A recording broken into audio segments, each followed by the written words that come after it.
10 years ago tomorrow, a police sergeant apprehended escaped convict David Sweat, and the Dannemora manhunt was finally over. Then the blame game started. How could two dangerous criminals possibly escape from a maximum security prison? We look at what went wrong and what the state prison system's learned since on today's Story of the Day. Support for Story of the Day comes from Clarkson University, offering over 95 programs of study with campuses in the Hudson Valley, Central, and Northern New York. More at clarkson.edu. Hey, I'm David Summerstein. It's Friday, June 27th. The escaped criminals Richard Matt and David Sweat got help from a woman who worked inside the prison. But the inmates in Dannemora also benefited from a broader culture of complacency among corrections officers and prison leadership. Emily Russell reports on the prison's security cracks and how the state has addressed them in the decades since the escape. Ask anyone in Dannemora about June 6, 2015, and odds are they know exactly where they were that Saturday. Eric Jarvis is no exception. My brother and I are up to my father's camp, and I got a phone call. I don't know if it was 6:30, 6:45. Actually, my wife called me. Two convicted murderers had escaped from Clinton Correctional Facility in Dannemora. They were on the run. Jarvis rushed home, put on his uniform, and headed to the prison. He'd worked as a corrections officer since 1986. So you had been working in the prison for 20 years, almost 20 years by that point. Mm-hmm. Were you surprised that something like this could happen? No. It was ironic because the night before, my brother and I are at camp, and we were talking about over the years how all the security has just been really lax. Jarvis's brother was also a corrections officer in Dannemora, as was their father and grandfather. Clinton is one of the oldest prisons in the state. It opened in 1845. For a long time, the maximum security prison had a reputation for being ironclad. But the state's investigation into the 2015 escape confirmed what Jarvis and his brother suspected, that security measures had failed. One big failure had to do with how prison cells were inspected. Once a week, officers were required to inspect the backside of each cell. It was that part of their cells that inmates Richard Matt and David Sweat had each cut an 18 by 14-inch hole in months before the escape. That would have been easy to catch if you were paying attention and if it actually got done. But the state's investigation found that it wasn't getting done. At least 9 COs at Clinton testified that they were not doing the weekly inspections. The second big failure was the nightly head counts. For 3 months, David Sweat slipped out of his cell at night to work on the escape route. So for 3 months, COs failed to notice that it was just a dummy in Sweat's bed. Jarvis worked that overnight shift for a few months back in the mid-'80s. You had to pay attention, and you had to make sure you saw a living, breathing body in that cell. And I suppose if you do it day in, day out for 20 years, nothing's going to happen. And complacency, it is that's one of the biggest things that you fight, is complacency. On top of nightly and weekly cell checks, the state's Department of Corrections, known as DOCS, requires random cell searches. That brings us to the third failure. A computer would generate a list of cells to search, but then COs got to whittle that list down. Just weeks before the escape, David Sweat was listed for a random cell search, but it never happened. In fact, COs never chose to randomly search his cell for the entire year leading up to the escape. Richard Matt was selected about a month and a half before the escape, but an officer later told the inspector general he couldn't remember actually conducting the search. DOCS's security policies are fine. That's not the problem. The problem was staff not carrying out the policies that they were supposed to carry out. That's Anthony Annucci. He was New York State's prison commissioner at the time of the escape.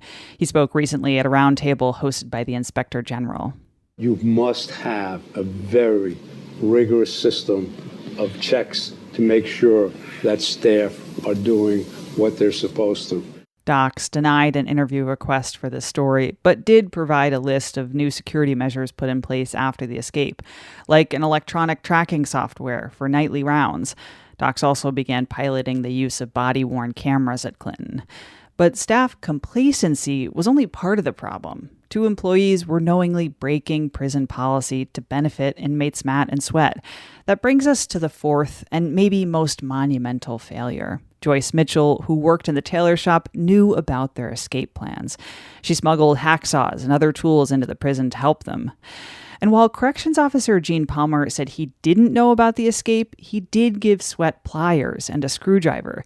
He also got him placed in a cell right next to Matt. After the escape, Commissioner Annucci says he called every prison superintendent in the state. And I said, I want you to imagine right now that within your staff, you have the functional equivalent of Joyce Mitchell and the functional equivalent of Gene Palmer. Are you confident that the policies you have in place, that they would be stopped from allowing an individual to escape from your facility? Both Mitchell and Palmer served time in prison. But still, to this day, there's no policy that was guaranteed to catch Mitchell smuggling in hacksaws. Prison employees aren't required to be searched or to walk through a metal detector when they go to work. Docs forced some prison leaders out of their jobs after the escape, including Clinton's superintendent. A handful of COs were also suspended, but they later returned to work. That includes one officer who was named multiple times in the state's investigation. It found that he, quote, not only failed to intervene, but actually abetted Joyce Mitchell's misconduct. That officer is still working at Clinton Correctional today. Much of the narrative of the 2015 escape centers on staff failures at Clinton. But retired CO Eric Jarvis says the failures extended far beyond Dannemora. You can't blame it just all on this handful of people here. There's enough blame to go around for everybody. There's so many things that went wrong at a perfect time to end up in this result. Jarvis thinks a lot of the blame should be on the state's Department of Corrections. Months before the escape, Docs' Office of Special Investigations looked into the relationship between Joyce Mitchell and David Sweat. But OSI investigators didn't search Sweat's cell, and they falsely concluded that there wasn't an inappropriate relationship between Mitchell and Sweat. Then, just 5 days before the escape, Clinton's superintendent requested a full lockdown after a large fight broke out in the prison yard. That would have triggered a search of the entire prison. Docs denied the lockdown, saying that the incident didn't, quote, rise to the level of overall facility search. Jarvis, the retired CO from Dannemora, says the folks at Docs were also guilty of complacency.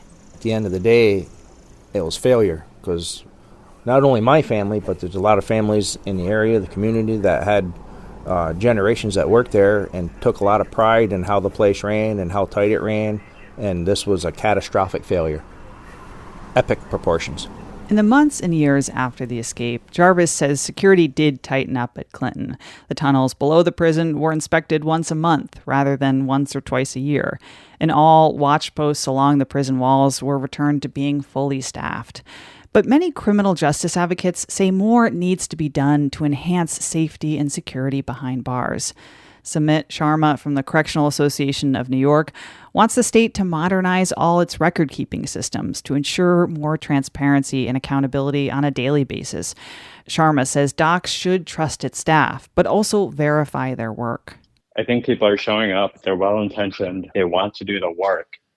But I do think there is this much larger cultural aspect where some folks define doing the work as whatever I deem as appropriate.